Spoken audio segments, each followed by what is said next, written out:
नमस्कार दोस्तों, बहुत बहुत स्वागत आप सबका एक बार फिर उत्कर्ष के यूजीसी नेट चैनल में। दोस्तों, आज मैं आपके लिए लेके आया हूँ यूजीसी नेट जेआरएफ का स्टडी प्लान। जैसा कि आप थंबनेल से और पीछे लिखी बोर्ड के इबारत से ही समझ गए होंगे, थंबनेल देख के भी आप समझ गए होंगे कि आज क्या हम करने वाले हैं। दोस्तों, आज हम ये सीखेंगे, ये समझेंगे कि यूजीसी नेट में पहली बार में ही, फर्स्ट अटेम्प्ट में ही हम कैसे एग्जाम को क्लियर करें। मैंने बहुत सारे बच्चों से सुना कि वो ऐसा कहते हैं कि सर 2 बार से दे रहा हूं, 3 बार से दे रहा हूं, 1 नंबर से रह गया, 2 नंबर से रह गया, फर्स्ट पेपर क्लियर नहीं हुआ, सेकंड पेपर में इतने नंबर आए लेकिन फर्स्ट पेपर में कम रह गए इसलिए क्लियर नहीं हो पाया, नेट हो गया तो जेआरएफ नहीं हुआ। तो ये कमी पढ़ाई से ज्यादा स्ट्रेटेजी की होती है। कई बार क्या होता है, हम हार्डवर्क खूब कर रहे होते हैं लेकिन दिशा सही नहीं होती। कई बार हम हार्डवर्क करते हैं लेकिन योजना के साथ नहीं करते, स्मार्ट वर्क नहीं करते। और आज के कंपटीशन में हार्डवर्क के साथ स्मार्ट वर्क करना बहुत जरूरी है। सिर्फ हार्डवर्क से काम नहीं चलता। उसके पीछे 2 कारण है। एक तो कारण है बच्चों, कंपटीशन बहुत ज्यादा है। कंपटीशन इतना ज़्यादा है कि आप ये देखिए कि पहले, आज से कुछ साल पहले 2 लाख, 3 लाख, 4 लाख विद्यार्थी बैठा करते थे यूजीसी नेट के एग्जाम। आज 10 लाख बैठते हैं, 8 से 10 लाख हर 6 महीने में। तो कंपटीशन बहुत ज़्यादा हो गया। सभी को यहाँ पर ये दिखने लग गया कि यूजीसी नेट करने के बाद में आपका कॉलेज टीचिंग की लाइन निकल जाती है, क्लियर हो जाती है, और ये ऐसा फील्ड है, ऐसा प्रोफेशन है कि जिसमें इज्जत भी है और पैसा भी है। तो ये दोनों चीज़ें सभी चाहते हैं। इसलिए अब नेट के कंपटीशन का जो लेवल है वो पहले से लगभग 4 गुना 5 गुना हो गया। दूसरा कारण ये है दोस्तों कि इसका जो सिलेबस है वो बहुत वास्ट है। मेरा ये मानना है कि ये एजुकेशन के क्षेत्र में, शिक्षा के क्षेत्र में हाईएस्ट या सबसे टफेस्ट एग्जाम कह सकता हूं। वो इसलिए क्योंकि इसमें आपको जो पदवी मिल रही है वो शिक्षा की सर्वश्रेष्ठ पदवी मिल रही है। आप एक असिस्टेंट प्रोफेसर बनोगे। असिस्टेंट प्रोफेसर शिक्षा में सबसे ऊपर, शिक्षकों में सबसे ऊपर की जो पदवी होती है वो असिस्टेंट प्रोफेसर होती है। इससे ऊपर कोई पदवी नहीं होती। इससे ऊपर फिर एसोसिएट प्रोफेसर और प्रोफेसर आप बनते हो तो वो स्टेप्स में बनते हो, वो समय के साथ बनते हो, वो प्रमोशन से बनते हो, वो एक्सपीरियंस से बनते हो। डायरेक्ट एसोसिएट प्रोफेसर या डायरेक्ट प्रोफेसर नहीं बनते। हाँ, यूजीसी नेट ने भी डायरेक्ट प्रोफेसर और एसोसिएट प्रोफेसर बनाए हैं, लेकिन वो किन को बनाए हैं? जिनको 20 साल 25 साल का एक्सपीरियंस हो गया अपने इंडस्ट्री में, तो उनको उन्होंने मानद प्रोफेसर, डायरेक्ट प्रोफेसर के लिए रिक्रूट किया। कुछ लोगों को कुछ सीट्स रखी उनके लिए, लेकिन वो सभी ऐसे व्यक्ति हैं जो 50 साल से ऊपर के लोग हैं, जो 20-25 साल से अपनी इंडस्ट्री में किसी भी क्षेत्र में या तो पढ़ा रहे हैं या एक्सपीरियंस है, या इंडस्ट्री के या कोई रिसर्च में हैं या कोई साइंटिस्ट हैं, उनको डायरेक्ट रखा। नहीं तो हाईएस्ट पोस्ट है ये असिस्टेंट प्रोफेसर, क्योंकि इसके ऊपर फिर रिक्रूटमेंट नहीं होता। रिक्रूटमेंट वाली पोस्ट हाईएस्ट है। अब इसके बाद जो पोस्ट होती है associate professor, professor, dean, vice chancellor, वो सब यहीं से आगे के कदम है। असिस्टेंट प्रोफेसर बनने के बाद फिर आप आगे एसोसिएट बनते हो, फिर प्रोफेसर बनते हो, फिर एचओडी बनते हो, फिर डीन बनते हो या वाइस चांसलर बनते हैं। तो ये सारी जो अब स्टेप्स हैं इसी से असिस्टेंट प्रोफेसर से ही चलते। तो आप हाईएस्ट पद की बात कर रहे हो, शिक्षा का हाईएस्ट पद। तो जब हाईएस्ट पद की बात कर रहे हैं तो आपका जो ज्ञान है, आपकी जो नॉलेज है, वो भी अपने सब्जेक्ट्स में सर्वश्रेष्ठ होनी चाहिए। आपसे ये उम्मीद की जाती है कि आप एकदम एक्सपर्ट हो, न सिर्फ पेपर 2 के एक्सपर्ट बल्कि पेपर 1 के भी एक्सपर्ट। अब पेपर 1 की बात करें तो वो 10 यूनिट का पेपर होता है। उसमें एक सब्जेक्ट नहीं होता, 10 सब्जेक्ट होते हैं। हालांकि ये सारे सब्जेक्ट एक दूसरे से रिलेटेड होते हैं। टीचिंग से, रिसर्च से, कम्युनिकेशन से, आपके पूरे पढ़ाने के संबंध से ही रिलेटेड है। लेकिन आपको हर एक अपने आप में एक पूरा पूरा सब्जेक्ट है। अगर सारे सब्जेक्ट्स का आप पूरा सिलेबस देखें तो मैं ये मानता हूं कम से कम 2 से 3 साल की तैयारी चाहिए अगर जेन्युइनली पढ़ना है इन सब्जेक्ट्स को। लेकिन मैंने शुरू में कह दिया था, हार्डवर्क के साथ स्मार्ट वर्क करना पड़ेगा। मैं आज आपको एक ऐसी टेक्निक, एक ऐसा फॉर्मूला, एक ऐसा गुरु मंत्र देने वाला हूं जिससे आप 6 महीने की तैयारी से फर्स्ट अटेम्प्ट में ही जेआरएफ हो जाएंगे। तो फर्स्ट अटेम्प्ट में जेआरएफ होने के लिए आज मैं आपको कुछ चीजें बताऊंगा, कुछ ऐसी चीजें बताऊंगा जिस पथ पे चल के आप इस चीज को अचीव कर पाएंगे। मैंने इस पथ पे पिछले कई सालों में बहुत सारे बच्चों को चलने के लिए प्रेरित किया, गाइड किया, सिखाया, पढ़ाया और आज वो सब सफल है।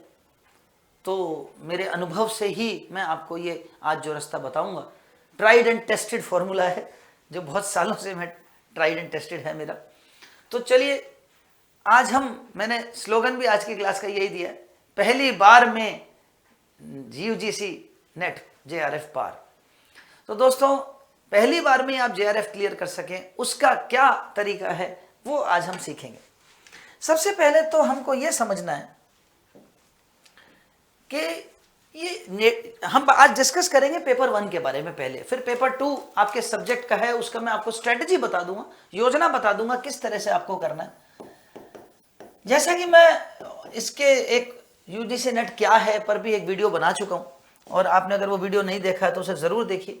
कई बच्चों के ये कमेंट्स आते हैं कि सर यूजीसी नेट के बारे में अभी भी बहुत सारी बातें नहीं पता है, या बहुत सारे बच्चों के ये संशय रहते हैं। तो मैंने उनको क्या रखा है कि यूजीसी नेट क्या है के ऊपर मेरी एक वीडियो है इसी चैनल पे, आप जरूर देखिए उसको, उससे आपके सारे डाउट्स क्लियर हो जाएंगे।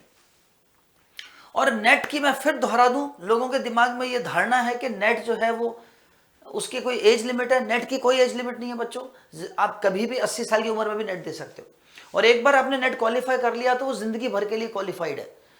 वो नेट की क्वालिफिकेशन आपकी लाइफ लॉन्ग के लिए चलती है, वो डिग्री कभी एक्सपायर नहीं होती। मैं नेट की बात कर रहा हूं। जेआरएफ के लिए 3 साल की मियाद होती है, वो 3 साल का समय होता है क्योंकि वो फेलोशिप डिग्री है और उसकी एज लिमिट भी है, 30 साल उसकी एज लिमिट है। तो 30 साल में ही आपको, 30 साल से पहले आपको जेआरएफ क्लियर करना है, और जेआरएफ होने के बाद आपके पास 3 साल का समय होता है जिसमें आप किसी भी कॉलेज में अप्लाई कर सकते हैं, कॉलेज या यूनिवर्सिटी में एज अ फेलोशिप आप अप्लाई कर सकते हो। खैर ये तो हो गई नेट और जेआरएफ की बात।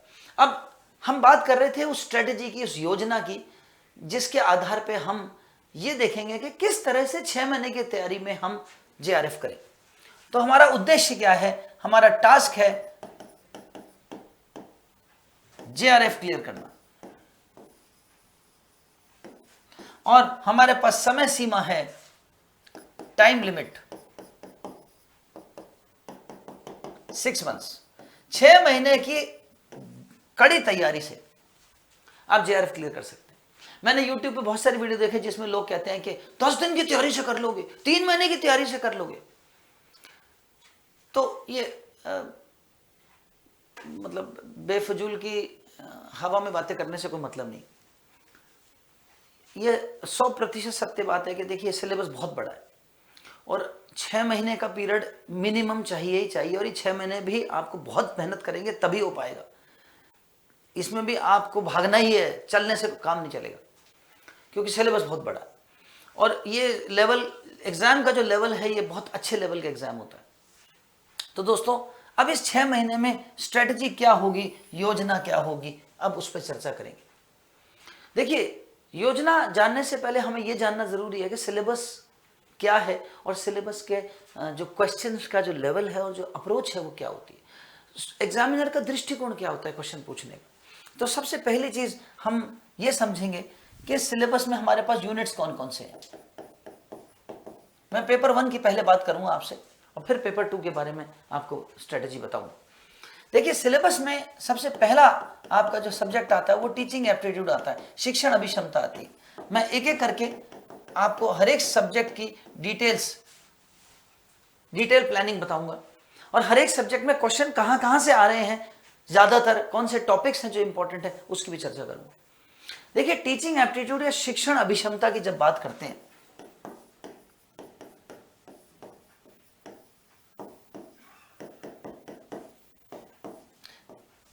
बीएड में, एमएड में जो भी टीचिंग एप्टीट्यूड और टीचिंग मेथडोलॉजी और टीचिंग मेथड्स और क्लासरूम मैनेजमेंट जितना भी सिखाया जाता है वो सब आपका सिलेबस है। देखिए कहने को तो छोटा सा 6 लाइन 7 लाइन का सिलेबस यूजीसी दे देती है, लेकिन अब आप अगर पिछले 5-7 साल के पेपर उठा के देखेंगे ना तो आप पाएंगे कि क्वेश्चंस का लेवल सिर्फ सिलेबस देखने से नहीं होगा। वो 4-5-6 लाइन के सिलेबस में जो शब्द लिखे हैं सिर्फ उनसे ही क्वेश्चन नहीं पूछे जाते। कई बार मैंने देखा स्टूडेंट जो है वो सिर्फ सिलेबस के वर्ड से वही चीज पढ़ता है और उसी के आधार पे तैयारी करता है और वो कहता है गुरुजी सिलेबस तो आउट ऑफ सिलेबस आया पेपर। तो भाई वो आउट ऑफ सिलेबस नहीं है। टीचिंग एप्टीट्यूड शब्द का मतलब सिर्फ ये नहीं है कि आपको पेडागोजी ही पढ़नी है या आपको सिर्फ टीचिंग के मेथड्स ही पढ़ने हैं या टीचिंग की मेथडोलॉजी ही पढ़नी है या टाइप्स ऑफ टीचिंग ही पढ़नी है या लेवल्स ऑफ टीचिंग ही पढ़नी है या टीचिंग मेथड्स ही पढ़ने हैं। नहीं, आपको ये सारी चीज़ों के अलावा लर्निंग पढ़नी है, आपको लर्नर पढ़ना है, आपको लर्नर के कैरेक्टरिस्टिक्स उसकी विशेषताएं पढ़नी है, आपको चाइल्ड साइकोलॉजी पढ़नी है, क्योंकि चाइल्ड साइकोलॉजी में लर्निंग थ्योरीज पे क्वेश्चन आता है।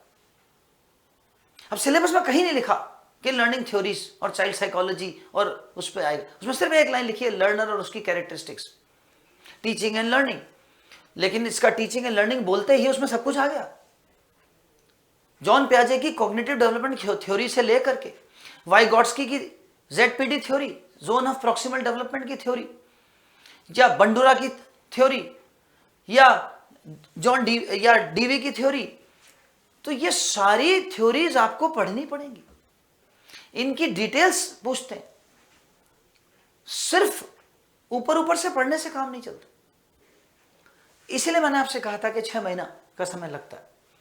लेकिन अब इनकी अगर आप पूरे सिलेबस की किताबें ढूंढने जाएंगे तो आपके पास 5-7 किताबों का तो एक ही सब्जेक्ट में 5-7 किताब पढ़नी पड़ जाएंगी।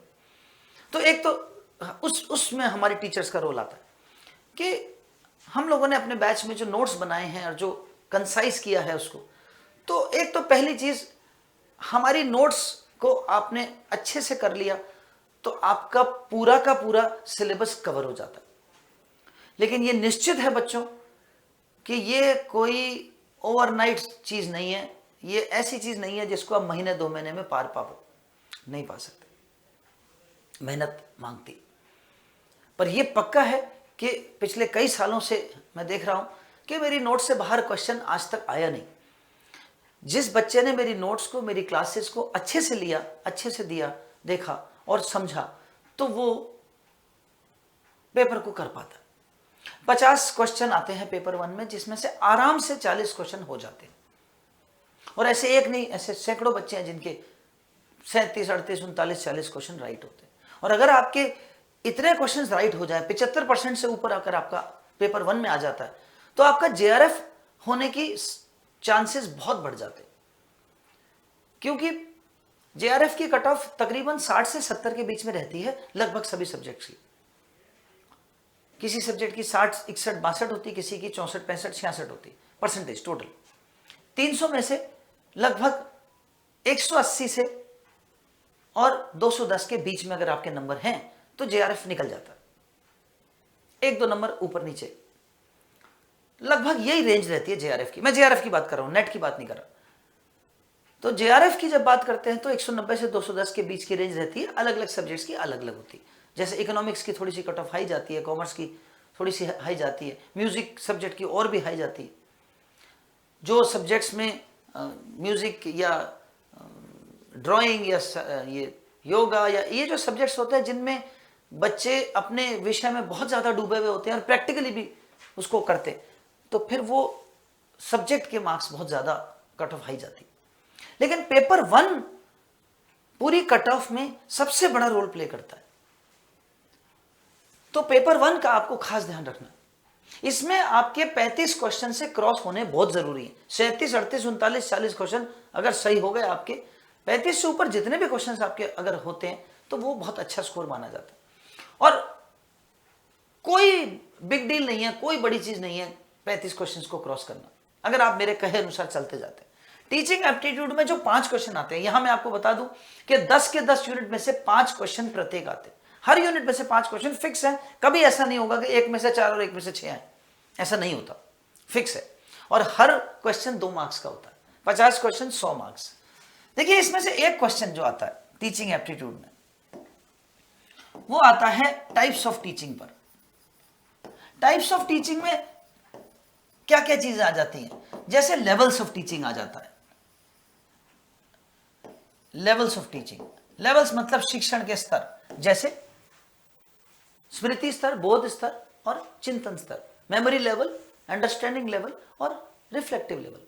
अच्छा, पढ़ना कैसे होता है? बड़ा आपको उसको बहुत गहराई में, बहुत बड़े बड़े नोट्स, बहुत बड़ी बड़ी किताबें और बहुत सारी चीजें नहीं पढ़नी आपको। उसके बारे में अगर या तो आप खुद के नोट्स बनाएंगे तब आपको पूरा पढ़ना पड़ेगा, और नहीं तो हमारे नोट्स आप पढ़ेंगे तो हमारे नोट्स में आपको एक पन्ने पर, आधे पन्ने पर इसका पूरा निचोड़ आपको मिलेगा। हर चीज उसमें आ जाएगी शामिल। कौन प्रतिपादित करने वाला कौन है, कौन प्रोपाउंडर है, लेवल का मतलब क्या है, इसके अंदर क्या होता है, कैरेक्टरिस्टिक क्या है, वो क्या पूछना चाहता है, वो वर्ड्स, की वर्ड्स इंपॉर्टेंट होते हैं। मैंने देखा है कि आप किसी चीज को कितना भी पढ़ रहे हैं लेकिन फिर भी एग्जामिनर ऐसे वर्ड्स यूज कर रहा है जिसको आप एकदम पकड़ नहीं पा रहे। जैसे आपको एक छोटा सा आपको एक उदाहरण देता हूं। रिसर्च में एक रिसर्च होती है, टाइप्स ऑफ रिसर्च में एक रिसर्च होती है जिसके बारे में मैं एक बात बोलूंगा, और यह शब्द किसी भी किताब में आपको नहीं मिलेगा, लेकिन यह शब्द पर क्वेश्चन आया, एक बार नहीं 2 बार आया। जैसे क्वेश्चन आया, in which type of research method you follow tracing an event, you do research about tracing an event, what kind of research is this. अब ट्रेसिंग एन इवेंट, किसी घटना को ट्रेस करना, यानी उसके रास्ते का परिचालन देखना। ये जो ट्रेसिंग है इवेंट की, ये वर्ड का मतलब है कि अगर कोई घटना घट चुकी है और आपने अब उसका वर्णन करना चाहते हो, उसकी घटना के घटने की जो परिस्थितियां हैं उसके बारे में, इसको ट्रेसिंग एन इवेंट कहते हैं। अब हम लोग क्लास में बता देते हैं बच्चों को कि बच्चों, ट्रेसिंग एन इवेंट, जहां पे एक कीवर्ड दिख जाए आप तुरंत एक्स पोस्ट फैक्टो कर देना, एक्स पोस्ट फैक्टो रिसर्च, घटनोत्तर शोध को कर देना। तो ये छोटे छोटे कीवर्ड्स ये इंपॉर्टेंस रखते हैं। तो ये आप लोगों को हमारी नोट्स में ये मिलेंगे। हम लोगों ने कीवर्ड्स की लिस्ट बना रखी, हर टॉपिक के कीवर्ड्स है कि ये वर्ड दिख जाए मतलब ये आंसर है। तो ये स्मार्ट वर्क है, और वो कीवर्ड का मतलब भी समझाते हैं बच्चे को कि उसका अर्थ क्या, क्यों आया ये वर्ड। और नहीं तो आप बच्चे खूब उठापटा कर लें, समझ ही नहीं आता ही क्या पूछना चाह रहा है एग्जामिनर। कई बार बच्चे कहते हैं सर यूजीसी नेट का तो क्वेश्चन का भाषा ही सिर के ऊपर से निकल जाती है। मैं कहता हूं बेटा क्योंकि आपने सिर्फ हार्ड वर्क किया, स्मार्ट वर्क किया ही, या उसको गहराई में उतरे नहीं, समझे नहीं। दूसरा क्वेश्चन, एक क्वेश्चन तो इस पे से आता है, दूसरा क्वेश्चन आता है मेथड्स ऑफ टीचिंग से।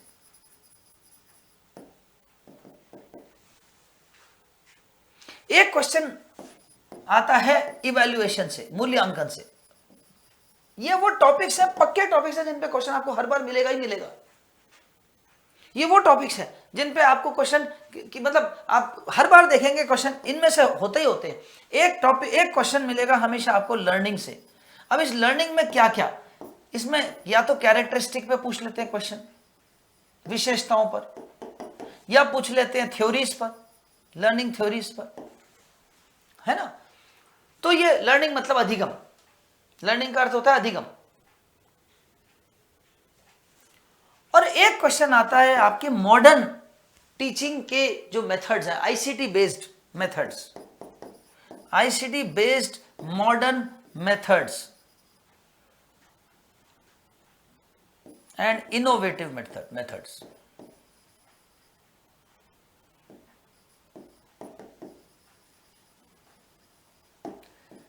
ये जो नए आईसीटी पर आधारित नवोन्मेषी नवाचार जो हो रहे हैं, उन पर एक क्वेश्चन पक्का आता है। ये क्या चीज है? इनमें से एक है MOOCs, MOOC, MOOCs, massive open online courses. इस पर क्वेश्चन आता है, जैसे स्वयं पे आ जाए, स्वयं प्रभा पे आ जाए। अभी रिसेंटली क्वेश्चन आया था कि स्वयं प्रभा में कितने चैनल होते हैं? 34 चैनल होते हैं। ये पूछ लेते हैं कि ज्ञान धारा, अच्छा मैच द फॉलोइंग दे दिया साहब ज्ञान धारा, ज्ञानवाणी, ज्ञान दर्शन और स्वयं, और मैच करो। अब अगर आपको इनके बारे में नहीं पता है तो फिर आप कैसे करोगे? फुल फॉर्म्स पूछ लेते हैं कई बार, है ना। तो ये तो हो गया टीचिंग की बात।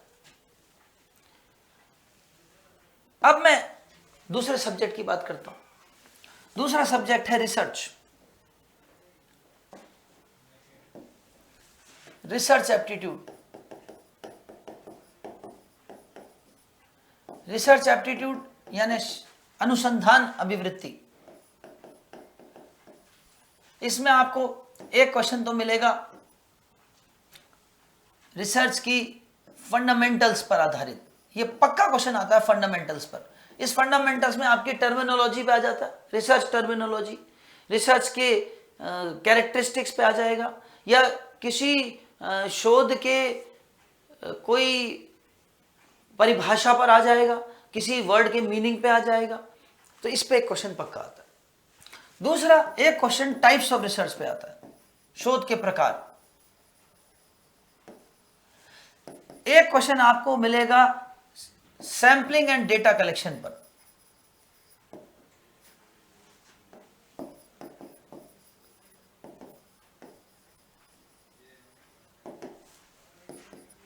एक क्वेश्चन आता है रिसर्च के एथिक्स पर,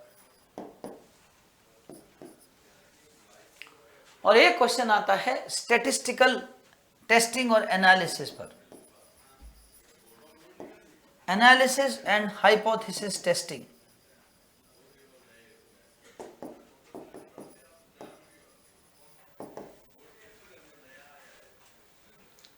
विश्लेषण एवं परिकल्पना की जांच। इसमें स्टैटिस्टिकल टेस्ट पूछ लेते हैं, कोई parametric test, non parametric test के बारे में पूछ लेते हैं, या कोई भी हाइपोथेसिस टेस्टिंग में अल्फा एरर, बीटा एरर पे पूछ लेते हैं, पी वैल्यू क्या होती है उस पर पूछ लेते हैं। तो ये 5 क्वेश्चन हैं जो अधिकांशतः इसी में से आते हैं। कोई एक आध टॉपिक इधर उधर हो जाता है, 5 में से आपको हो सकता है कि कोई एक क्वेश्चन ऐसा भी हो जो इनमें से इससे मिलते जुलते किसी टॉपिक पे आ जाए, ऐसा हो जाता है। फिर आते हैं तीसरे पे। तीसरा जो सब्जेक्ट है वो है कम्युनिकेशन, संचार। कम्युनिकेशन में से जो अधिकांशतः मैंने देखा जो क्वेश्चंस का जो बंटवारा है वो कैसे होता है, एक होता है बंटवारा कम्युनिकेशन के मॉडल्स पर क्वेश्चन आता है, एक आता है कम्युनिकेशन के टाइप्स पर। टाइप्स पर एक क्वेश्चन पक्का आता है, मॉडल्स पर पक्का आता है। पिछले सालों के पेपर उठा के देखो, इनमें जरूर मिलेंगे क्वेश्चन आप हर बार। एक आता है टर्मिनोलॉजी पे, इसमें जरूर क्वेश्चन आता है कम्युनिकेशन की टर्मिनोलॉजी। जैसे पूछ लेंगे कि अभी एक रिसेंटली पिछले साल क्वेश्चन आया था, फ्लैग क्या होता है, या कम्युनिकेशन की टर्मिनोलॉजी पूछ लेते हैं कि पैरालिंग्विस्टिक क्या होता है, या सिंक्रोनस मीडिया और एसिंक्रोनस मीडिया। इस बार का क्वेश्चन था ये, इसी साल का। सिंक्रोनस और एसिंक्रोनस मीडिया क्या होता है, पूरी टेबल बना दी थी, मैच द फॉलोइंग थी, synchronous media, asynchronous media, hyper media और मैच द फॉलोइंग करो। तो अब उसमें और उदाहरण दे दिए राइट में कि मैच करो ये उदाहरण किसका है। तो एक ये टर्मिनोलॉजी पे जरूर आता है। एक आता है मास कम्युनिकेशन पे, जनसंचार।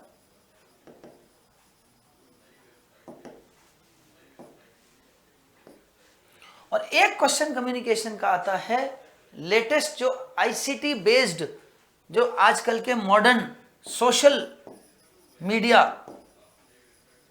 और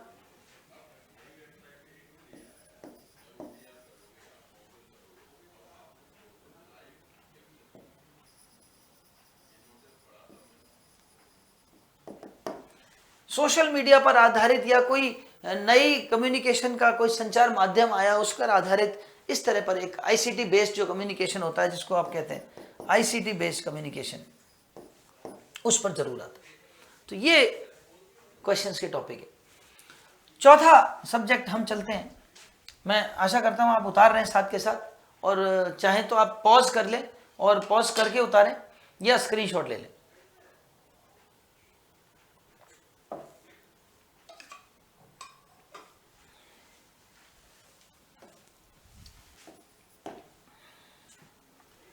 लॉजिकल रीजनिंग, युक्ति युक्त तर्क।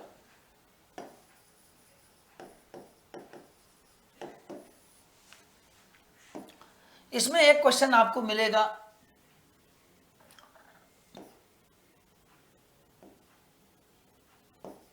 वेस्टर्न जो सिलोजिज्म है, जिसको मैं वेस्टर्न वर्ड की जगह लिख देता हूं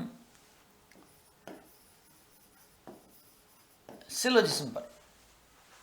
वेस्टर्न फिलोसफी और इंडियन फिलोसफी दो हिस्सों में बटा है सब्जेक्ट, और वेस्टर्न फिलोसफी में अरिस्टोटल ने जो दिया कैटेगोरिकल सिलोजिज्म, उस पर। सिलोजिज्म भी कौन सा वाला? कैटेगोरिकल, निरुपाधिक न्याय वाक्य। इसमें आपका सिलोजिज्म का क्वेश्चन है, मूड्स एंड फिगर्स पूछ लेते हैं। दो क्वेश्चन आते हैं इंडियन फिलोसफी पर, भारतीय दर्शन पर। इसमें इंडियन फिलोसफी में दो क्वेश्चन होते हैं, और ये दो क्वेश्चन जो आते हैं,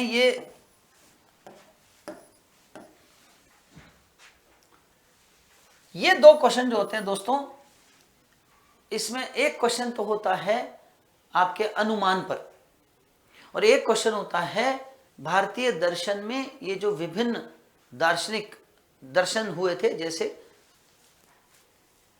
3 नास्तिक स्कूल और 6 आस्तिक स्कूल्स थे।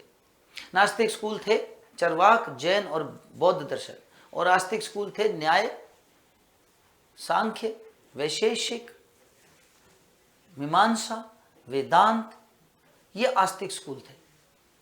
तो इन पर या इनके किसी फिलॉसफी पर पूछ लेते हैं क्वेश्चन, और कई बार तो टर्मिनोलॉजी पूछ लेते हैं कि पक्ष क्या है, मुख्य पद को क्या कहते हैं, गौण पद को क्या कहते हैं, मध्य पद को क्या कहते हैं, हेतु के 5 लक्षण कौन कौन से हैं। तो कई बार तो टर्मिनोलॉजी या बेसिक डेफिनेशंस पे पूछ लेते हैं, और एक क्वेश्चन देते हैं अनुमान के ऊपर या प्रमाणों के ऊपर। जरूरी नहीं खाली अनुमान पे दे, किसी भी प्रमाण पे दे देंगे। अभी इस बार जो क्वेश्चन आया था अनुपलब्धि पर आया था। 6 प्रमाण होते हैं, प्रमाण मतलब ज्ञान के साधन, उन प्रमाणों पे क्वेश्चन आते हैं। और 2 क्वेश्चन आएंगे फैलेसीज पर। इसमें से 2 फैलेसीज पे क्यों? क्योंकि एक तो आएगा वेस्टर्न फिलॉसफी से अटैच्ड फैलेसीज, जैसे फॉर्मल फैलेसीज और इनफॉर्मल फैलेसीज, और एक फैलेसी इंडियन फिलॉसफी में, भारतीय दर्शन में आती है हेत्वाभास, उनमें से। तो इस तरह से क्वेश्चन होते हैं। और कई बार क्या होता है कि ये 2 क्वेश्चन की जगह यहां पर एक कर देंगे, और एक क्वेश्चन आपका आ जाएगा जो टाइप्स ऑफ रीजनिंग या तर्क के प्रकार पर। तर्क के प्रकार और स्क्वायर ऑफ ऑपोजिशन, विरोध के वर्ग, इस पे आजकल क्वेश्चन रेगुलर आ रहा है। मतलब इस साल, पिछले साल, उससे पिछले साल, 2-3 साल से ये रेगुलर मैंने देखा। स्क्वायर ऑफ ऑपोजिशन में जरूर एक क्वेश्चन डालते हैं। तो दोस्तों ये है लॉजिकल रीजनिंग का लेखा जोखा। फिर 5वें सब्जेक्ट पे हम चलते हैं, हायर एजुकेशन, उच्च शिक्षा।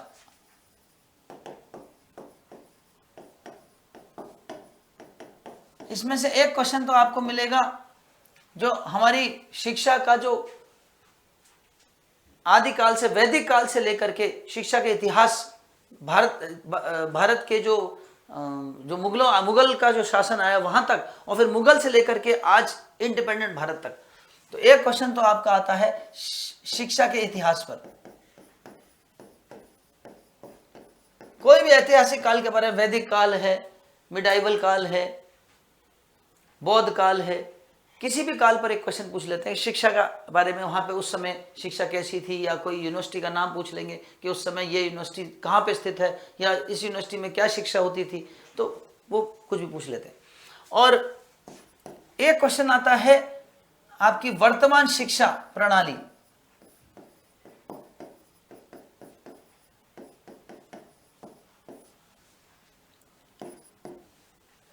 शिक्षा के विभिन्न आयोगों पर क्वेश्चन आपको मिलेगा, विभिन्न आयोग या कमीशन। एक क्वेश्चन आपको मिलेगा नेशनल एजुकेशन पॉलिसी पर, राष्ट्रीय शिक्षा नीति पर। इसका पिछले 3-4 सालों से लगातार क्वेश्चन आ रहा है। और एक क्वेश्चन होगा आईसीटी बेस्ड उच्च शिक्षा। हमारी जो उच्च शिक्षा है उसमें जो आईसीटी बेस्ड जो नवाचार हो रहे हैं उच्च शिक्षा में, उस पर आधारित एक क्वेश्चन मिलेगा आपको।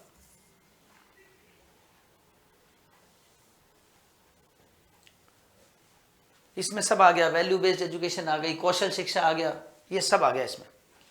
आईसीटी बेस्ड या कौशल शिक्षा, कौशल शिक्षा मतलब skill based education, skill education. तो ये था आपका 5वां सब्जेक्ट।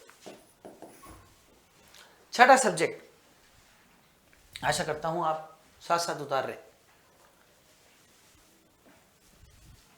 6ठा सब्जेक्ट है मैथमेटिकल रीजनिंग।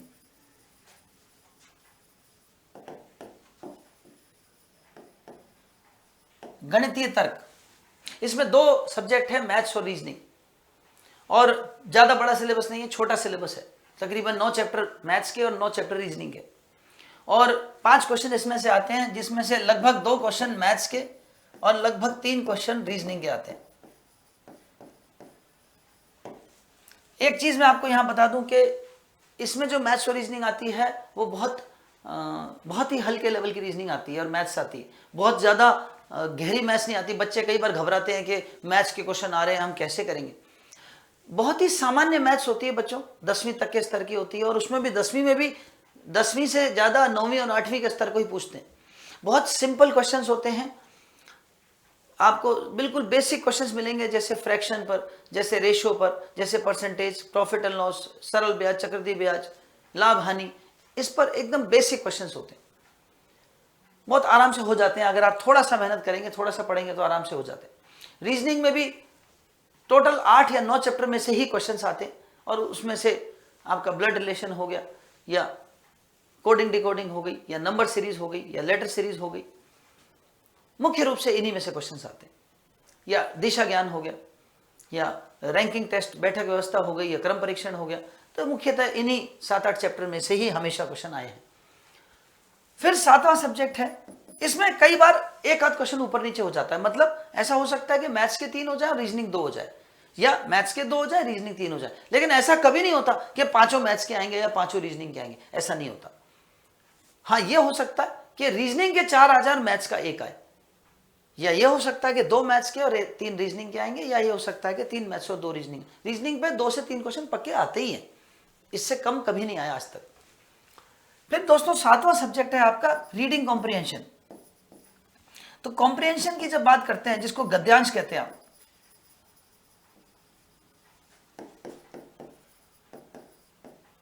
इसके भी गद्यांश को करने की भी ट्रिक्स होती हैं जो आपको यहां पर सिखाई जाती है, और उन ट्रिक्स की मदद से आपको ये सीखेंगे आप कि गद्यांश, कई बार बच्चे कहते हैं सर गद्यांश पढ़ने में बहुत टाइम लग गया। तो उसके तरीके होते हैं, पढ़ने का तरीका, क्वेश्चन को करने का तरीका, उसके कुछ ट्रिक्स होते हैं जिससे गद्यांश आपका आराम से हो जाएगा। और गद्यांश को मैं हमेशा ये कहता हूं बच्चों को कि आखिरी में करो, गद्यांश पहले लेके मत बैठो। मैं अभी आपको इसका सीक्वेंस बताऊंगा, जरा ये खत्म हो जाए इसका सिस्टम, फिर मैं आपको इसको करने के तरीके बताऊंगा, पढ़ने का तरीका और सीक्वेंस। और 8वां सब्जेक्ट है आपका आईसीटी। देखिए आईसीटी में मैं नए पेज पे ले लेता हूं।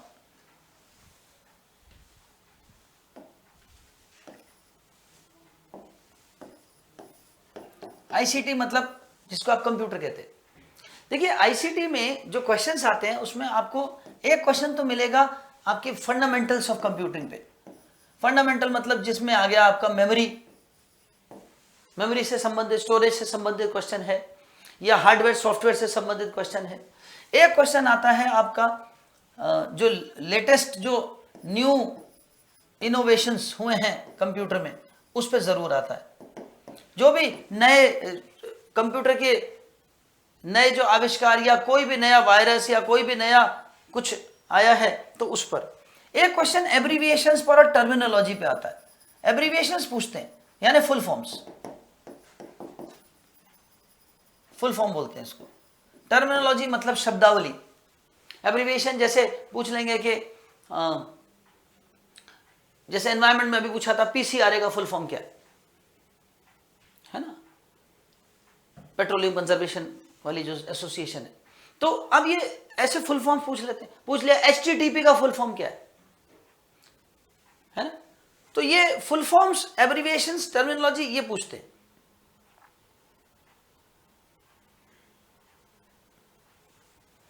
एक आपके इंटरनेट पर आधारित क्वेश्चन जरूर होता है, और एक latest ICT based in on education, शिक्षा में आईसीटी का रोल जो इन दिनों है उसके और क्वेश्चंस आते हैं।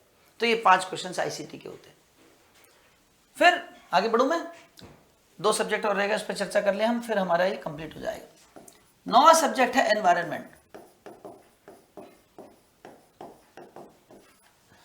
इसमें आपको एक क्वेश्चन तो एसडीजी और एमडीजी को अच्छे से पढ़ना है, उस पर क्वेश्चन जरूर आता है। एक क्वेश्चन आपको मिलेगा जितने भी ये एक्ट्स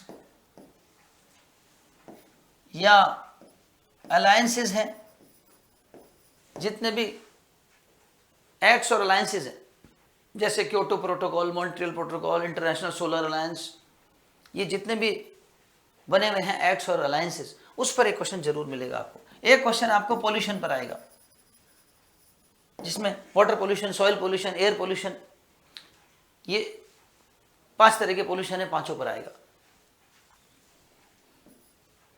एक क्वेश्चन आपको मिलेगा जो latest updates on environment, environmental issues. इसमें कई बार आंकड़े पूछ लेते हैं, जैसे क्योटो प्रोटोकॉल में या मॉन्ट्रियल प्रोटोकॉल में या इंटरनेशनल सोलर अलायंस में कौन से साल के लिए टारगेट रखे हुए हैं। अभी एक पिछली क्लास में मैंने बताया था, इंटरनेशनल सोलर अलायंस में 2030 तक का जो टारगेट रखा, उसका नाम रखा टारगेट 1000। वो टारगेट 1000 जो है, मैंने चर्चा की थी उस पर। तो वो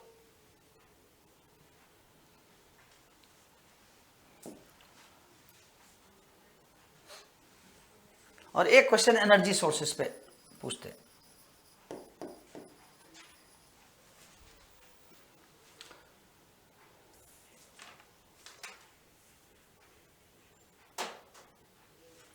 और 10वां सब्जेक्ट है आपका डीआई, डेटा इंटरप्रिटेशन।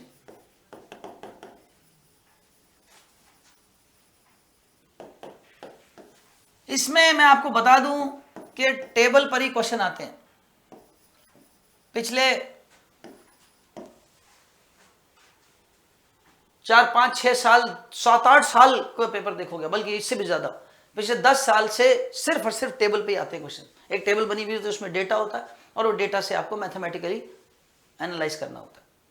सिंपल है, जैसे आपने 10th में पढ़ा था, टेबल बेट आंकड़े दे रखे होते हैं, उन आंकड़ों से 10th में तो हमने पाई चार्ट भी पढ़ा, बार ग्राफ भी पढ़ा, लाइन ग्राफ भी पढ़ी, पर वो पहले नहीं आते थे, 10 साल पहले आते थे, अब नहीं आते। अब तो एक टेबल दे देते हैं, और उस टेबल के आधार पर आंकड़ों को आपको विश्लेषण करना होता है, उन आंकड़ों को समझना होता है, और उन आंकड़ों के आधार पर क्वेश्चन होते हैं। क्वेश्चन में आपसे 3 चीजें चाहता है वो।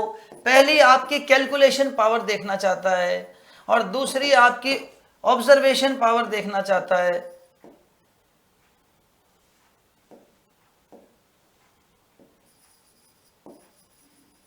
और तीसरी आपकी एनालिटिकल पावर, एनालिसिस। कैलकुलेशन, गणना क्षमता, ऑब्जर्वेशन, निरीक्षण क्षमता और विश्लेषण क्षमता, ये तीनों क्षमताएं मजबूत होनी चाहिए। बेसिकली मैथमेटिक्स का जो बेसिक स्किल्स हैं, जैसे परसेंटेज निकालनी आपको आनी चाहिए। परसेंटेज पर बार बार क्वेश्चन मिलेगा आपको। परसेंटेज है, एवरेज है, रेशो है, ये 3 चीजें सबसे ज्यादा आती हैं, जिसमें परसेंटेज सबसे ज्यादा, लगभग हर क्वेश्चन में परसेंटेज निकालनी पड़ती है। तो ये बहुत आसान है। परसेंटेज चैप्टर जब आप मैथ्स में पढ़ लेंगे तो ये आपके लिए बहुत ईजी हो जाएगा। अब आती है स्ट्रेटजी, योजना। 10 सब्जेक्ट्स के चर्चा हमने कर ली। अब स्ट्रेटजी क्या है, योजना क्या है। दोस्तों, सबसे पहले तो आपको यह समझना है कि आपको कैसे कैसे पढ़ना है। स्टेप नंबर 1, आपको सबसे पहले हमारी जो नोट्स हैं, थ्योरी नोट्स, उसको अच्छे से करेंगे आप। अब थ्योरी नोट्स करने के बाद, उसके बाद हमारी जो प्रैक्टिस शीट्स हैं, जो असाइनमेंट्स हैं, क्वेश्चन शीट्स, वो करनी है। उसके बाद तीसरे नंबर पे आता है PYQs, प्रीवियस ईयर क्वेश्चंस, पिछले सालों के क्वेश्चंस। आपको एक भी बाजार से किताब खरीदने की जरूरत नहीं पड़ेगी, नोट्स कंप्लीट हैं और हमारी प्रैक्टिस शीट और असाइनमेंट हैं, उससे आपका काम हो जाएगा। और प्रीवियस ईयर क्वेश्चंस आप टॉपिक पढ़ते जाइए, उसके previous year questions practice sheet के बाद करने हैं। और उसके बाद फोर्थ नंबर का स्टेप है टेस्ट। हमारी टेस्ट सीरीज चल रही है, वो ले सकते हैं। और individual test, subject wise test, unit wise test सब आपको मिलेंगे। Unit wise test, subject wise test, complete test, ये सारे। तो ये 4 स्टेप में जब आप पढ़ते हैं तो सिस्टमैटिकली पढ़िए। अब मैं आपको एक बात और खास बता दूं, नेट के एग्जाम देने वाला हर एक बच्चा ज्यादातर क्या करता है, वो एक गलती करता है, वो पढ़ता ही पढ़ता है कि मेरा कोर्स ही नहीं हुआ, अभी तो पढ़ रहा हूं, मैं टेस्ट बाद में दूंगा, लास्ट में दूंगा। दोस्तों, अगर आप कोई टॉपिक को 2 घंटे पढ़ रहे हैं तो उसको केवल आप 1.25 घंटे ही पढ़िए और बाकी के 3/4 घंटे करिए क्वेश्चंस। नेट को क्लियर करने का मूल मंत्र है क्वेश्चंस करना। जितने ज्यादा आप क्वेश्चंस प्रैक्टिस करेंगे उतना ज्यादा थ्योरी क्लियर होती जाती है। क्वेश्चंस से थ्योरी क्लियर होती है। क्वेश्चंस करेंगे आप इस 3/4 घंटे में तो पक्की बात है बहुत सारी चीजें ऐसी आएंगी जो उसमें नहीं पढ़ी होंगी, कोई बात नहीं, उनको लिखो एक कागज पे, नोट करो और फिर उसकी थ्योरी पढ़ो। इस तरह इसको कहते हैं रेट्रोस्पेक्टिव स्टडी। रेट्रोस्पेक्टिव मतलब उल्टा चलेंगे, थ्योरी पढ़ के क्वेश्चन नहीं करेंगे, क्वेश्चन पढ़ के थ्योरी करेंगे। ये आप मेरी सिस्टम को अपनाएंगे, आपका JRF 100% निकलेगा। और पूरे दिन की दिनचर्या में आपको पेपर 1 में अगर आपने 2 घंटे से 2.5 घंटा रोज सिर्फ दे दिया 6 महीने तक, क्लास के अलावा सेल्फ स्टडी में 2.5 घंटा रोज आना 6 महीने तक रेगुलरली, अगर आपने सिस्टमैटिकली इसी तरह से चले तो JRF पक्का क्लियर होगा। और एक और खास बात मैं फिर रिपीट कर दूं, हमारी YouTube पे रोजाना क्लासेस आ रही हैं, पेपर 1 की भी और सब्जेक्ट की भी। तो आप रोजाना मेरी क्लासेस को देखिए, उन पे कोई डाउट हो, कोई किसी टॉपिक पे वीडियो बनवाना हो, कमेंट कीजिए, पसंद आए तो लाइक कीजिए और जरूर उनको रोज देखिए, नोट्स बनाइए। तो दोस्तों, आज के लिए इतना ही। UGC नेट के बारे में खूब चर्चा हुई आज हमारी। अगली क्लास में फिर मुलाकात होगी जल्दी ही। धन्यवाद, नमस्कार।